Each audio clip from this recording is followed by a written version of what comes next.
So have you ever been stuck in the same routine, knowing that you're worth more, knowing that you can feel better both physically and emotionally, and you're ready to make a change, but not quite sure what to do? Today, I'm going to go through some of the things that I did to get myself unstuck and out of the rut. So if this resonates with you, stay tuned. So I've always found myself in careers where it's about helping and supporting people. My very first job was as a teacher. And then I moved into the criminal justice system and spent the bulk of my career in the probation service. I always believe that there's something good in everyone. I always believe in the potential of others. And what brings me joy is working with someone, seeing their potential, helping them see it and building on it, which is why I became a coach. But even though it felt like I was living a normal life, the family, the good career, the social life, everything looked great from the outside, I felt like there was something missing. I felt like I wanted to be more in charge of what I was doing and being useful in the talents that I'd been given. I felt that there were some changes that I needed to do with my health. I also felt that there were some changes I needed to do with my value system and what I was doing and who I was working with. Yes, I had a great job and career sites looked good, but I developed a unique set of skills. Why does that sound familiar?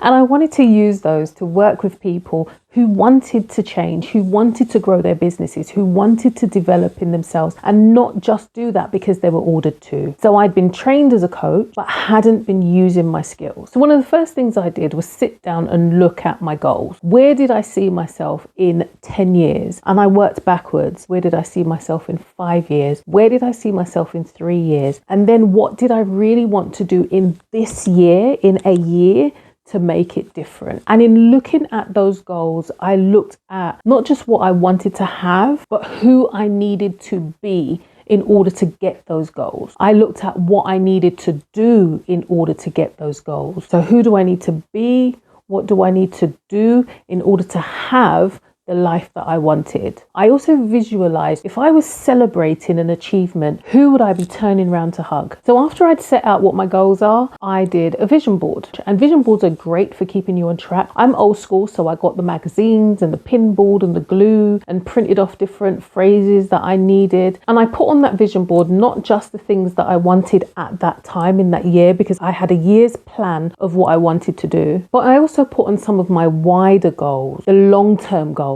so that I can see how the smaller goals that I wanted now can link to the bigger goals. And that really kept me on track. We're talking, I think the first time I ever did a vision board was probably around 2013. So I had my vision board on the wall in a prominent position, and every day I'd look at it. And when something happened, I'd be able to see it there and put a star sticker on it to know that that had been done. Another thing that kept me going when it comes to my goals and intentions were affirmations. Someone gave me heart-shaped Post-it, and it's not the kind of thing that you would always use. I just use the regular Post-it notes. But these heart-shaped ones, I thought, right, put these to use. And what I did was I would write affirmations that resonated with me. I had a bedside lamp that was kind of like a column, and I stuck them on the lamp as well. So there were certain things that I wanted to remind myself of, and I was able to do that with affirmations. And on the subject of affirmations, what I did was I also created my own mission statement. Who am I? Who did I serve? What did I want to do? And because I use an alarm every morning to wake up, I recorded it and I use that as my alarm every morning. So I wake up to my mission statement of why I wake up and why I do what I do. So that might be something that works for you. I also used meditation.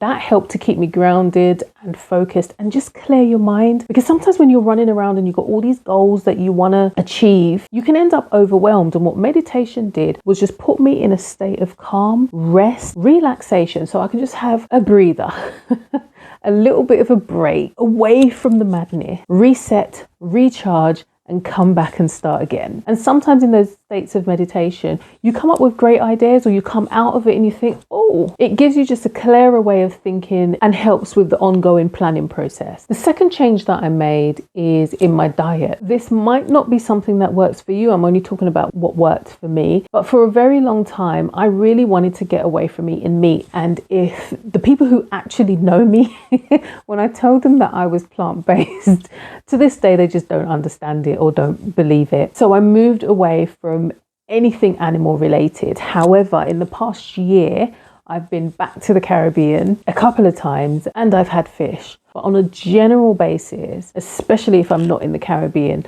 and plant-based. And the reason I did that is I started looking at my health. I would watch videos about how our food was sourced. And really, if you start looking at those videos about how our food is sourced, you would probably just not eat anything. Because even when it comes to fruit and veg, it's dodgy, the kind of stuff that they're putting in our foods. But I felt that if I wanted to look better and feel better on the outside, it wasn't just what I was putting in my mind. I needed to sort out what I was putting in my body. Because we only have this one body to get us through life. So I needed to take care of it.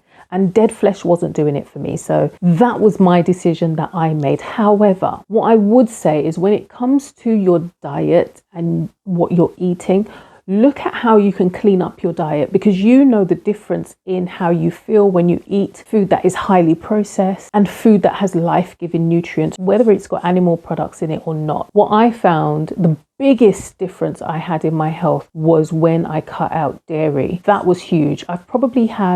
I've been plant-based in 2019 and I've only had about 2 colds since. My immune system, my ability to fight against germs, that thing that happened a couple of years ago, I actually got it and it had nothing on me. When you eat better, you feel better. When you feel better, you think better. When you think better, you have better results. So diet isn't just our food. It's also what we put into our minds. And that includes the films we watch, the music we listen to, the conversations that we have. There are some films that are put out there and they tug at your heartstrings. There is some music that we listen to that isn't always uplifting. There are some conversations we have that give us nothing that is life building. So this is not me saying that you don't watch any films and you don't listen to music that is not just 100% positive, but we have to monitor what we're taking in, because some of those films, like I said, that are created for us, that pull at our heartstrings, what it does is it re-traumatizes us, or it puts us in a position where we start thinking subconsciously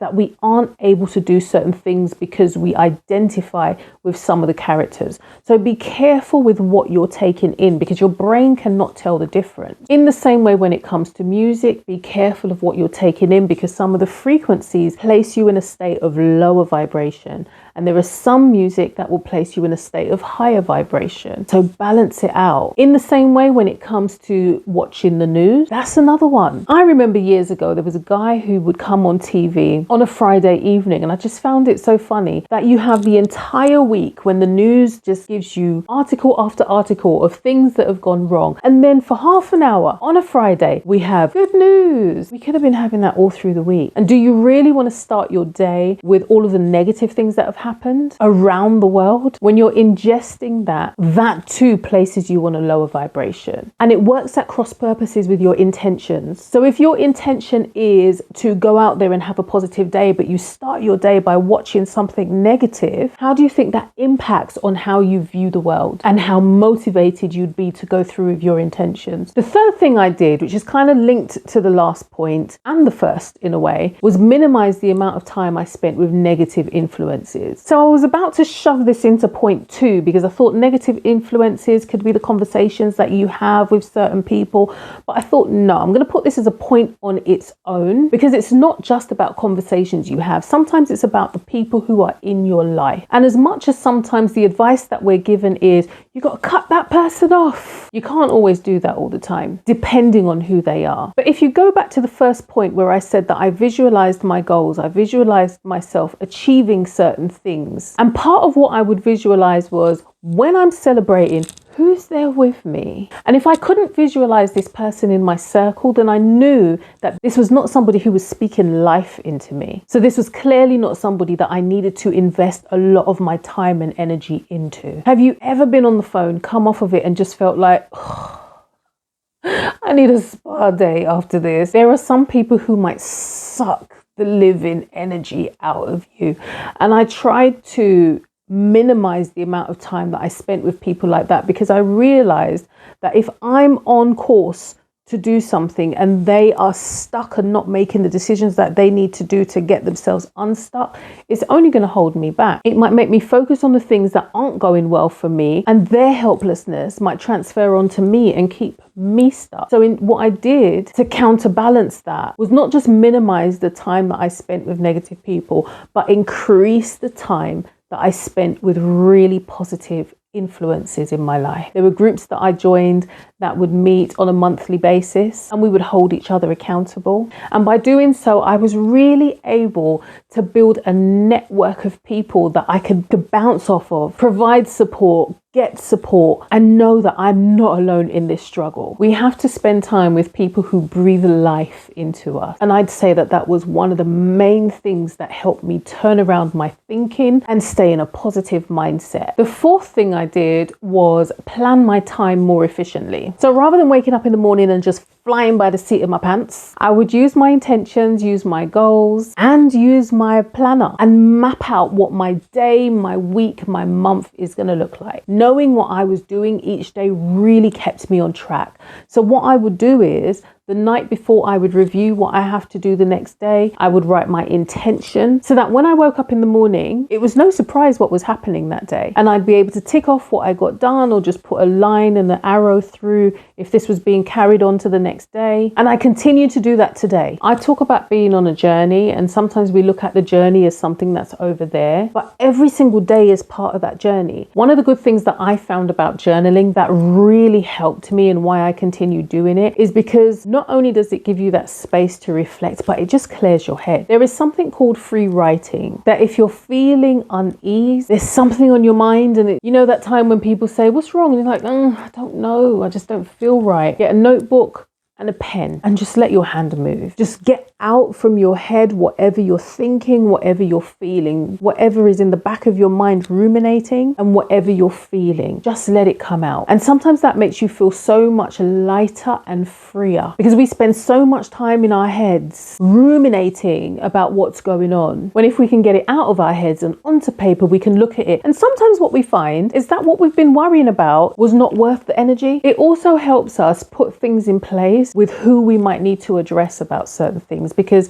sometimes what we ruminate on may be conversations that we need to have, next steps that we need to take that might affect other people. And getting it out of our head helps us put a plan in place, which takes us back to number one and the goals. And when it comes to goal setting, if you need some help with that, do not forget the Goal Getter Generator. It's a workbook that I've put together to help you get your goals out of your head onto paper so that you can not just set those goals, but get those goals. It's filled with tips and information to help you along your journey. So download your free copy below. So those were the main 5 things that worked for me and got me out of my rut. However, there are 2 things that I really want to implement that I still struggle with implementing. So hopefully when I do another video and I talk about how did I change my life, it will even be much better because these 2 are in there. And one of those is exercise. You cannot be eating properly and doing all the things but not looking after this in terms of movement. So that's one of the things that I'm trying to get into a momentum with and be consistent with. And the other thing that's pending to come onto my list of something that I want to do on a more regular basis, even though I did it yesterday, and I'm trying to do this every single week, it's to treat myself. Because sometimes what you find is you end up doing everything for everyone else and you kind of forget to treat yourself. So there's things that I do. I'll go get my nails done, I'll go get a pedicure, but that's not every week. So what I'm adding to my schedule now is do something small for myself every week. And it could be anything, just to get myself in that routine of consistently doing things for me. So of all those changes that I've implemented in my life, none of them were done overnight. So journaling and gratitudes and goal setting and vision boards,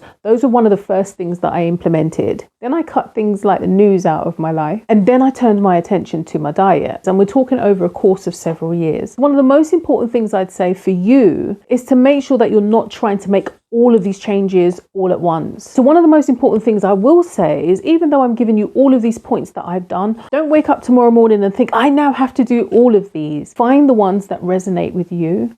Look at how your life is at the moment and see which ones you can gradually include into your daily routine. Because if you're feeling overwhelmed now by the things that are going on in your life and the things that you want to change, by implementing all of these changes all at once, it's going to make you feel worse. And it can also make you feel like a failure. So be kind to yourself and each other. The result for me, however, with making these changes in my life has meant that I'm able to exist in a better state of calm. I have more direction and focus to what's happening in my life. I'm making decisions based on what's best for me, my physical, emotional health. Because the more you journal, the more you record, the more you take a closer look at where your steps are going, is the more in tune you become with who you are. It's the more focused you become. And making those changes and taking charge has put me in a space where I feel a lot more fulfilled, especially in my business. So that feeling of being stuck in the same routine, you're always going to be in a routine, but it's in a routine that is purposely made. And when it's no longer serving you, you can look at where your goals and intentions are and where your steps are going, and you regularly review and make further changes and tweaks as needed. So I'd love to hear from you which of these points really resonated with you, or whether you've tried one of these and how it's worked for you. Until the next video,